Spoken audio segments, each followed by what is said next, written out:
Welcome to the Future of Recruitment podcast. I'm your host, Anthony Dan. For those of you that are new to the podcast, we talk with recruitment founders and leaders who share insights and thoughts on AI, partnerships, and the future state of recruitment. This podcast is sponsored by Brellard Group. Brellard works with companies around the world to help design, implement, and manage AI systems and business processes to make companies run more efficient, effective, and profitable. So if you want to get in touch for a free business process audit, drop us a message. Now, today I'm here with Manoj Bhatt. Manoj is the founder of Cyberhash, a UK-based cybersecurity consultancy, partnering with companies to assess, advise, and also augment their team and processes. Manoj, great to have you on. Thank you so much, Anthony. Great to be on. Excellent. Yeah, good to have you. Now, hopefully, I haven't. I sort of gave a very brief, very high-level overview there, which hopefully I didn't butcher too much. But would you be able to give us a quick overview of Cyberhash and what it is that you guys do? Yeah, sure. So Cyberhash is a cybersecurity consultancy. We focus on strategic consulting. I have a lot of senior consultants within our teams, ultimately advising boards and really the top of the chain of organizations around their cybersecurity posture. What we mean by that is maturity assessment strategy. We recognize there are so many cybersecurity threats, so we spend a lot of our time advising boards on where to spend the money, what to look for from a future perspective, and I'm sure we'll go into some of those from an AI perspective in this as well. But it's those sorts of things that we're advising companies around. Excellent. And then the sort of augment part as well, as part of that around upskilling the team and also sourcing interim and new leaders as well. Yeah, that's exactly right. And I think we've been focusing, interestingly, we're seeing a huge drive around interim resourcing overall. I think it's quite interesting. I'm sure we'll cover this a little bit later, but interestingly, what we saw a few years ago was actually it was much more permanent. Contractors would come in and out, and now we're seeing a real drive towards fractional and fractional security leaders. And that's something that's really been great for our business overall, because I think people recognize they don't need a security person sometimes full time. So having somebody come in, advise, give you a bit of help and then leave, but still be associated with your company is something that we're finding certainly in the market at the moment. Yeah. So if we sort of roll back the clock a bit, it'd be great to just give an overview of like the foundation of your cybersecurity background, because you were a consultant first, weren't you? I was, yeah. So I've been in consulting for about 17, 18 years. Started way back when in civil service in the Ministry of Justice, back in the good old days. We always talk about good old days, don't we? Ran a cybersecurity program. So in 2007, HMRC lost some discs, and that started a cybersecurity program. I was the project manager that didn't duck quick enough. So essentially, I was the guy that said, I'll give that a go, and then ran the cybersecurity project for the Ministry of Justice, which was across prisons and probation and the Youth Justice Board. And then from there went into consulting, so Accenture, Sopra Steria, have ran cyber divisions and cyber teams for a number of years now. And then decided my last role was with Telstra, so, all great roles. And decided a few years ago, actually, I want to focus on a business on the things that I really enjoy doing. And that is that board engagement, is really going and advising customers and being able to talk to them about their cybersecurity posture and where they're going, and really translating that into business terminology. And that's key for us, really. Is it's about making sure that we're simplifying security, and that's the whole ethos of Cyberhash. Hash is interestingly my mother's name, so it's really kind of takes it from Hashbat, and she knows nothing about cyber, and that's what we thought about from a business perspective. Is if we can talk to my mother about cybersecurity, we can tell businesses and teach everybody else about cybersecurity. So that's really the ethos of the business. Love it. Absolutely love that. My mum would know nothing about cybersecurity as well. And mine still doesn't know anything, by the way. Yeah, cyber soup, but it doesn't have the same ring to it. Yeah. Amazing. And so obviously your sort of was that the sort of start of your career then in cyberspace for the Ministry of Justice? Not really, no. So I started as I finished university, and I started as an IT server technician because that's what I studied in IT. And interestingly, I went into the role which I thought was absolutely perfect for me, did the role, got the job, and then realized I hated it after a couple of years. Sitting in a dark, cold server room, not talking to anyone, I realized that wasn't me at all. And so it's really interesting because I was at an event on the weekend talking to students and graduates and individuals who are, between the ages of 18 and 24. And they were asking about how we got into cybersecurity. And I kind of talked about lateral movement. and talking about actually you don't have to start in cyber. You could start in another arena and then move across. We definitely see a lot more of that in the cyberspace where people don't always start in cyber.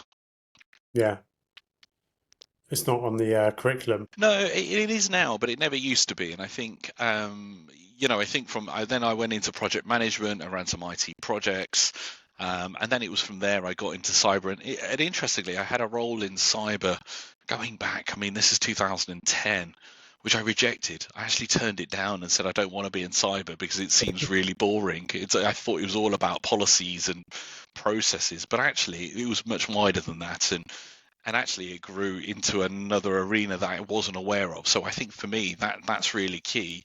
Is sometimes you might turn something down and then without knowing everything about it. And for those listeners maybe who are listening that think of cybersecurity, they've heard the term, but maybe don't actually know specifically what it means or what you're actually doing in these businesses. You're able to give us like as if you were talking to Bashat or Sue, how you would describe cybersecurity. I think cybersecurity has lots of different domains, and I think this is what's really interesting is organizations and even people think I just want to get into cyber, and then we have those discussions around well, which domain of cyber. So that could be from security awareness and educating users to the architecture and how you design systems versus how do you test systems. So there's lots of things really.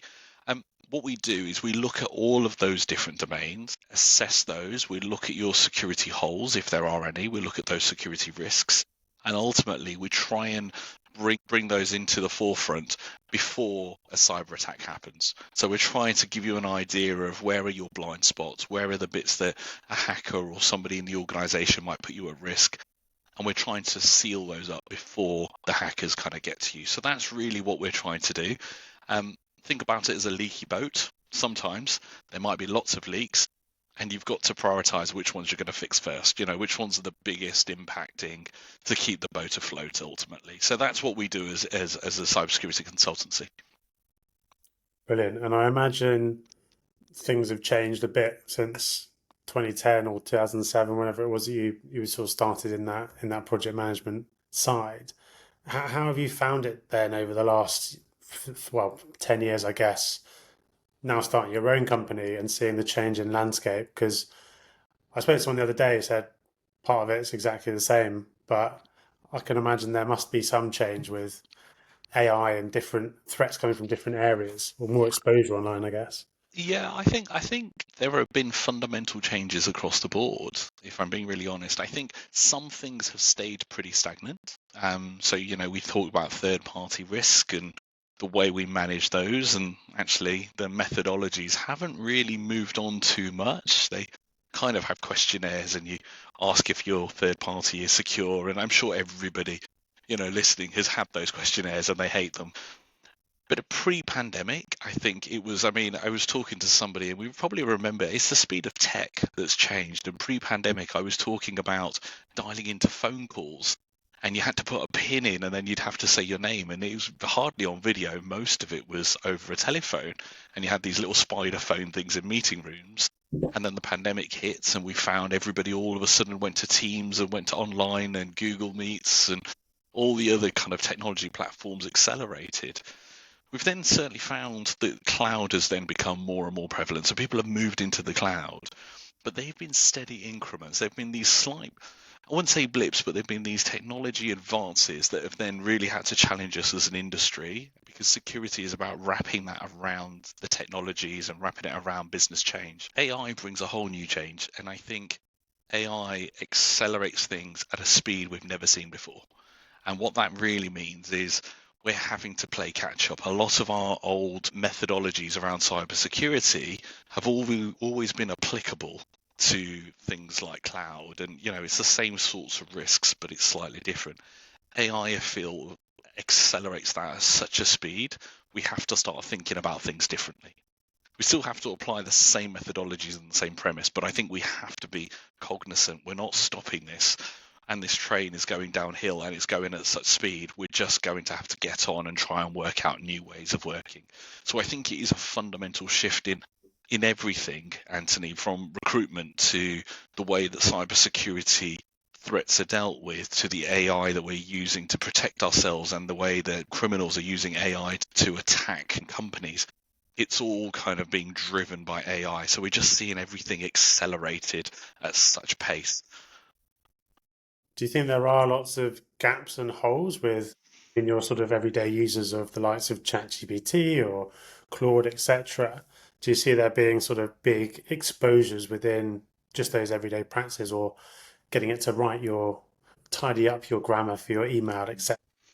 I think there are risks that we don't quite understand, but I think it's a convenience. I think the convenience of utilizing tools will mean that we overhaul the risks that we are facing overall. So I think that's really the first challenge. I think overall companies are trying to get their hands around it, but recognizing they can't stop it. So I think there is definitely, people are definitely trying to do the right things. But I think one of the things that's really interesting is companies still a lot of the time are forgetting to do the basics. So if we look at the cyber attacks that have happened over the last year or so, it's still back to the basics. It's the techniques that they're using are not necessarily AI driven or significantly smarter. They're using the same techniques that they were using a number of years ago. So we're seeing the same sorts of things, but it's the basics that are not being done. I think AI will introduce a whole nother layer of things on top of that. And I think this is where we're going to see many more attacks happening to companies. I think it's going to happen particularly not only at a corporate level, we're seeing that in the news. And I think I was listening to the radio around how the economy overall and the British economy has actually taken a bit of a hit because of Jaguar Land Rover as an example. So you see a direct link now between cyber attacks and the way the economy is working. But I also think we're going to have some real issues with smaller companies, those companies that are getting forgotten, those that are thinking, actually, cyber doesn't really relate to me, but they're already using AI as well. So not only have they not necessarily secured themselves from a security perspective, but they're now introducing AI, so fire. They're kind of introducing paraffin on top of that fire, so to speak, and it's just going to be quite a dangerous concoction, I think. Yeah, and this probably leads back to that interim sort of conversation earlier about those maybe smaller companies that don't need or can't afford a full-time person to focus on cybersecurity, which is where companies like yourselves can come in and help assess that and build it out as they go. And I think, Anthony, that's also, I would add, I think it's not just a cybersecurity trend. I think we're seeing this across the board. So you have now fractional CFOs and COOs and CIOs. So I think across the board, it's really kind of happening. And I think there's more flexibility in the workplace now around those roles. And I think having somebody to support your business from early foundations to be able to create a secure company overall, I think is really positive now. We're starting to see more and more of that. Yeah, it's interesting. You think that's a sort of product of COVID, with a lot of people being able to go home and work from home and then move and work as a consultant for themselves for multiple companies. I've seen that a few I times in think, a few different areas. yeah, I think it's actually not necessarily in the cybersecurity space. It's not necessarily a product of COVID. I think product of COVID was absolutely people were working remotely. I think we then had, I would call it standardization in the market. And so what we really saw was a bit of roles we've maybe hired too many people, or all of a sudden we now have the opportunity to be able to redress the size of our security teams. And so redundancies have been made, but also companies are wanting people to come back into the office. So what that's done is I think that's forced a workforce to look for ulterior employment. And a lot of people are saying, well, I don't need to work 5 days a week, and I've got a young family or whatever it might be. I need to earn a certain amount of money, but I want that flexibility now. So I think we're seeing a real conflict between that, and I think that's where we're seeing creativity now in the roles that we're seeing in the industry, and I think that's what's creating that. I don't think it's necessarily completely pandemic, but I think people got used to the way of working in pandemic, and now they're kind of saying, well, I don't want to go back to the office 5 days a week, which is understandable. Yeah, no, completely, completely. And how did you, I'm intrigued things. Obviously with Cyberhash now, you've got the whole consultancy side, but you do touch on this sort of recruitment-esque side of the business as well. How did that come about, or was it just a natural progression from the conversations that you were having? Yeah, it was a natural progression. which was quite interesting because I used to work, I was on the advisory board for a community called Club CISO, which has 600 plus CISOs as part of its community. And as I was creating Cyberhash, I had a number of CISOs who were out of work or looking for work, asking if I had any roles available. And one of the things we identified is then we had a lot of customers saying, well, I need somebody to come in and help me, but I don't need them full time. So we kind of match those two things together, and that's how we kind of create the services. But I think also, Anthony, one of the things we've been doing is working with recruiters overall. So I think there's a recognition around the specialism of cybersecurity. And because we're practitioners and we've been through cybersecurity and we've done lots of cybersecurity implementations and we've helped customers, interestingly, we've been working with recruiters around helping companies find the right roles. So, we kind of think of a CISO as being one role, but ultimately it's who's got experience in that sector and, do they have experience in product development and development overall, software development, or are you looking for somebody who's got experience in cloud or, those sorts of things, those nuances we recognize and we can certainly help companies with. So we're doing a lot in that space of supporting, I suppose, matchmaking between the recruiter and the company and making sure there's a good marriage there between the two. Love falling into recruitment as most people will do. Yeah, well, supporting recruitment, and we're not recruiters, but we absolutely will help, and I think sometimes recruiters get a bit of a bad name. I think it's really sad because I think the recruiters I know and the recruiters I've worked with want to do the right thing and always want to do the right thing. And I think what we tend to do is we tarnish everybody with the same brush. And I think we feel that sometimes in cybersecurity because if somebody's had some bad cybersecurity advice, they just think all cybersecurity people are going to give them bad advice as part of that. So I think, sometimes we all get tarnished with the same brush, don't we? Accountants and lawyers and, I'm just picking general kind of, roles here. But I think, working closely with the recruitment sector, I think together between companies, consultancies and recruiters, we can then start to make sure that people are allocated to the right roles that could really make a difference to companies. Yeah, yeah, no, I completely agree. I find the recruitment industry fascinating because it's at the people are at the core at the moment anyway. As far as we are, people are at the core of every business, so it's the most important thing to make sure you've got the right people in the right place. Speaking of, what how have you seen it within the cyberspace with AI coming and being involved? Are you seeing that replacing processes or even people's entire roles? Yeah, I think so I'll take there's two elements to that. I think the process is absolutely. I think when we speak to companies, and as we talked about, we've helped companies recruit senior leaders, security leaders. A job advert will have 200 applicants. It's just a high volume game from LinkedIn. And I think one of the things we keep talking about is building relationships and being personable as part of that rather than the blank just sending your CV and so it's becoming harder to sift through those CVs. And I can see that, and I can see HR departments and recruitment departments and and recruiters struggling to be able to get through the volume of CVs. So I think they're going to miss things. I think that's where we're using AI to be able to support us. So people are starting to use AI not only to be able to apply for things, let's just apply for lots and lots of things on LinkedIn. That role kind of looks okay, so I'm going to apply for it. People are configuring CVs, covering letters, all of those have the right language that you would expect from the job description, and people are using AI to do that. That's becoming fairly obvious as well. And I was talking to a company the other day, and they were saying, actually, we kind of look at the CV, but actually we really want to meet people and test people and have the conversation. The human element is definitely coming back in, I think, as part of that. And I think networking is going to be the key. I think people are going to start to look at, I've got these 10 CVs, I know these 5 people, I've met them before, they kind of work for me, so I'm going to go and have that chat. So I think it's going to be more about networking and community, I think, going forward. I think replacing roles, I think, yes, we definitely have seen that in the industry overall. I think there's two big business drivers for cybersecurity roles. Some are being replaced by AI. I think companies will not want to admit that, but I think it's ultimately where you're recruiting a new role, you can make a bit of a decision to say people aren't necessarily going, as in people are not being made redundant or losing their jobs. But I think if somebody leaves, the question is being asked, do we need to replace that role, or can we utilize other processes to be able to support us through that, but to make it more efficient?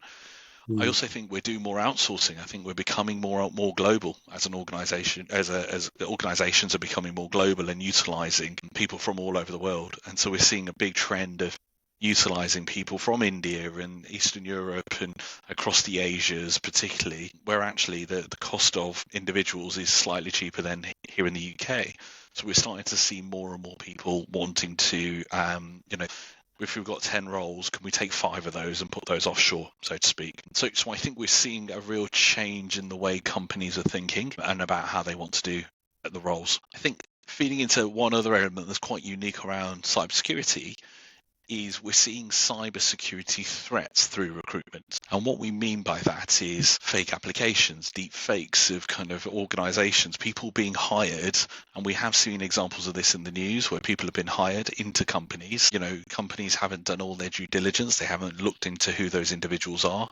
And then they have access to those environments. And then as part of that process, they have tried what we call the insider threats, which is we've got details. What we're trying to do is we're trying to, take as much data out of the company and send it on. So we're seeing that espionage around recruitment and hiring people and going through that process. So there's a lot in that space where insider threat wasn't really a big security threat, and now it's become more of a security threat going forward.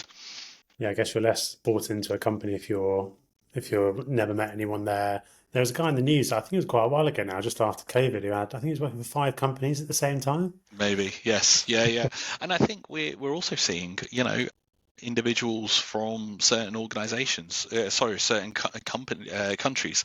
So people like it could be from, your Chinas or the Russias or wherever it may be, those areas that we certainly see, we are seeing a number of applicants, particularly in the US more than in the UK. Companies have to be cognizant of that, the fact that you need to do your due diligence checks on individuals to make sure they are who they say they are, particularly if you're doing remote interviews and then you're doing those over video. How can you tell that the person you're speaking to is the person that is applying for the job, for instance? Yeah, you've had to educate this interviewer as well. So I know I've seen some videos of them asking people to wave their hand in front of their face, except Yep, or code words, saying specific code words that you might have messaged on, between you. There's all sorts of different things that you could try and do. You're right, though, it's becoming more and more prevalent, I think, around that. yeah, no, a funny world. I think it's interesting because the cyber warfare game overall, and we were at an event the other day where they were talking about the crossover between physical and cyber. And what we're talking about is actually countries are now considering if there are cyber attacks against one another, actually, does that result in physical warfare? So we are seeing a real step change again from a cybersecurity perspective. It's not just the acceleration of AI, but actually now we've got the human element of people trying to get into companies. So it's a bit James Bond sometimes. It's about espionage. And actually, if I know you're in my company and you've attacked our critical national infrastructure in the UK, actually, what are we going to do to go and retaliate against a country that's, tried to do that to us? So I think there's really big topics at the moment around what do we do in cyber and how does that all work? And that all starts with recruitment. It does actually start about getting the right people in to protect you, but also making sure that the wrong people are not intercepting your company from the inside in. Making cybersecurity sound really, really sexy. I think it's coming into its own finally. It's a far cry from the policies that I started with, which I thought were really, really boring. So it has definitely come a long way now. Yeah. And from Cyberhash, then, if we go back to Cyberhash, what have you implemented internally with AI to help with your processes and how you help clients? Yeah, I think it's really interesting. We've started doing a lot of things around number crunching. And what we mean by that is A lot of our customers are asking us about multiple frameworks. So our customers will have multiple frameworks, multiple regulations they have to comply with. Historically, those mappings exist on the internet. This is all readily available on the internet. Historically, we would go through a framework which has 120 controls. We'd look at another framework which has another 500 controls, and then we'd do the manual matching. So we would get somebody to come in, help us do a lot of the manual matching. Interestingly, put those through an AI engine and it does it all for you. This is all publicly available information. Anybody can do this. It's not IPR for Cyberhash. It's something we're encouraging customers to do. We're saying, don't just look at one framework, run it through an engine. You do need to check it. Of course, you need to do some checks and balances around it. It doesn't do it 100%. It gets 90%, as all AI tends to be. It tends to be pretty good, but it's not the whole end of things. But it gives us a good head start. It gives us a good head start of working through. So something that would taking us a week, actually we can kind of set something off over a weekend and let the AI do the comparison for us. And said all these frameworks are readily available on the internet. It's not. We tend not to push customer confidential material. So anything a customer tells us, we won't push it through an AI engine. We'll do that ourselves and we'll do that manually. But anything that's publicly available, we'll certainly be able to allow it to do those sorts of things. Yeah.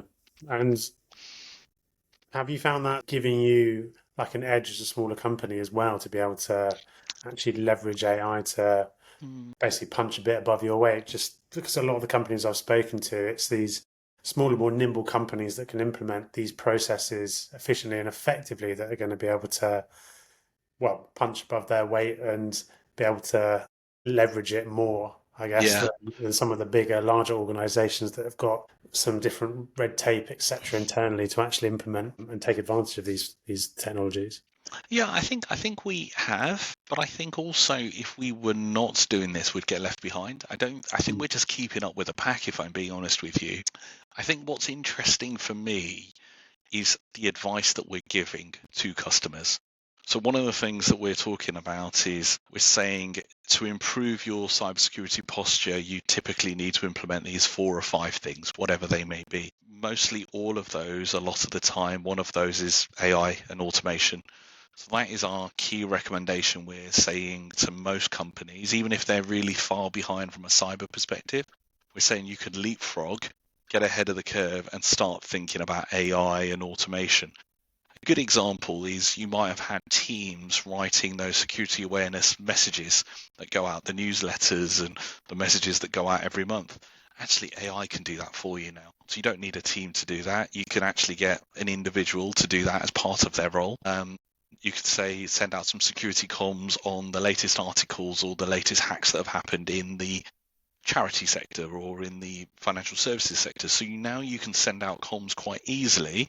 Of course, you've got to check it, but actually you don't have to go off and research it and look for articles and then look for the hacks and then come and turn that into a newsletter or an email. You've now got AI helping you as part of that. So I think we're also seeing things like number crunching. The Security Operations Center have huge volumes of numbers to be able to crunch, to be able to look for cyber threats. AI is starting to be built into a lot of these tools to be able to support the team. So we're going to see, I think, much more use of these tools going forward. And I think that's some of the things that we're talking through with companies is you do have to consider it's got to be part of your security strategy as well as your business strategy. Yeah. And so if I had a magic AI wand and you could fully automate a part of your process internally at the moment, what would that be?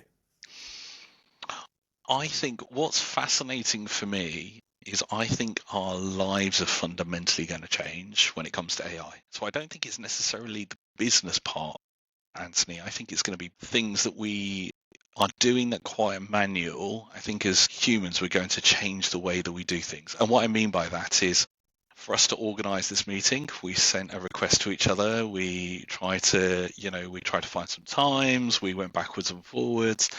Actually, I think in the future, we're just going to have an AI bot. I'm going to say I would like to meet with Anthony. It will have access to your calendar. It will set everything up for us. It will find a time and it will automatically start this recording for us and do everything for us. So I think we're going to start as individuals, we're going to start relying on AI much more in our personal lives, which will then bleed into our work lives. So things like sending emails. I think AI is going to start crafting our emails for us, and we're just going to be checking things and say, could you amend this, or could you change this, or I'd like to go out with 4 or 5 of my friends in London, Tuesday, the 24th of December, as an example. So I want to do it, Christmas Eve. Maybe not a Tuesday, but I think AI will automatically do that for us. It will connect calendars together. It will find where we want to go. It will find a central point. It will know what food we like, and it will just organize those things. So I think things like that are really going to fundamentally change. And, I've been playing with Perplexity's Comet browser, and what's fascinating for me is I gave it a command the other day. I said, could you go through my mailbox, not my work mailbox, my personal mailbox. Could you go through my personal mailbox, and could you unsubscribe from all the marketing emails in this folder? So what I'd done is I'd created a folder with junk. Yeah, yeah. And there was 100 emails in there, and it went through each one individually and started unsubscribing. So it'd go click on the email, click on the website, use my email address, unsubscribe, and I could see it unfolding in front of me. That's a great way of saving time. Now that would have taken me, it's tedious, nobody likes doing it, we hate doing it.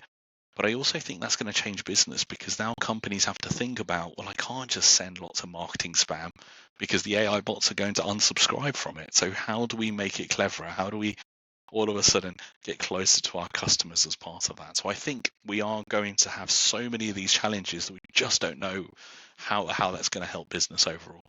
Yeah, I think there's going to be a big push to that human interaction and that sort of face-to-face networking piece because, like you're saying about drafting emails, there are tools out there that do that now, like Superhuman Fixer, and they will Mm, also filter out your emails to the ones that yeah, you need to respond to or you've been CC'd in, yeah, and you can leave all of the marketing stuff in a different folder that you never actually look at. So yeah. unless you've got that connection and are able to sort of speak to someone, it's going to be a lot more difficult to reach out to an audience like you might have been able to do before when email was new and everyone read every single email that came in. Well, I remember my days at Software Stereo having 120 emails a day or whatever it was, and it was just, I got on annual leave and my mailbox was just filled. Those things, I think we will have tools to be able to help us through that, and we already do. Microsoft already has the focus and the junk, and it's already starting to get there. But I think we're going to be in a world of doing less admin.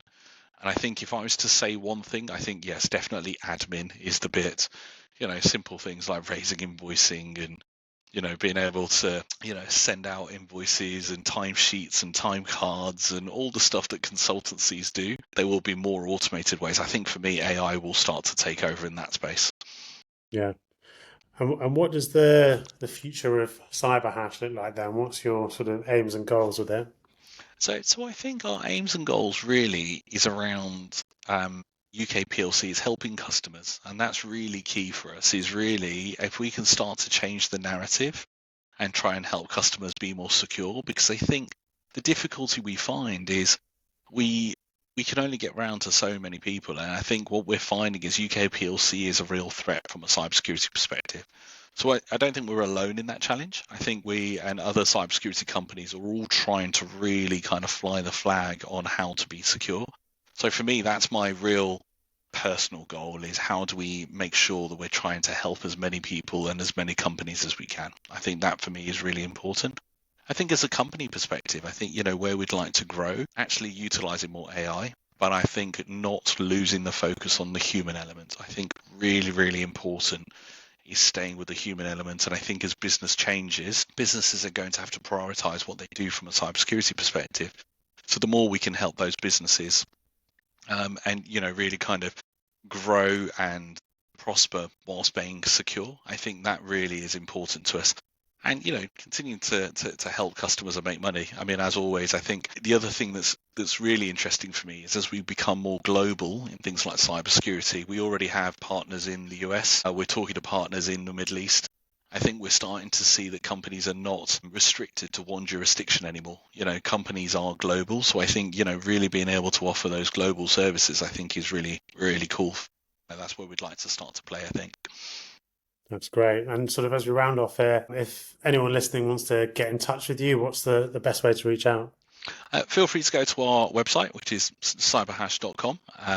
We've got a contact me kind of page there. For those of you that are interested, connect with me on LinkedIn. I'm on LinkedIn, Manoj Bhatt. You will see me. You'll also see my selfies. There's quite a lot of them. I normally go through to different events and speak at different events. I'm speaking at different events later this month. I'm always kind of out and about, kind of speaking about cyber security. But also, I suppose, Anthony, a bit of a plug. We've just launched a paper as well. On our website, which is around the top tips for IT and security leaders and just general public, really, around cyber security. So it's a free paper. Really, what we're trying to do is back to that community feel of trying to help as many people as we can. So, people can download that from the website as well if they want to. Brilliant, brilliant. Well, look, Manoj, great to have you on. It's been a pleasure to chat with you. Thanks very much for the opportunity. I really enjoyed talking to you, Anthony. Yeah, no worries at all. Well, yeah, thank you everyone for listening and see you next time.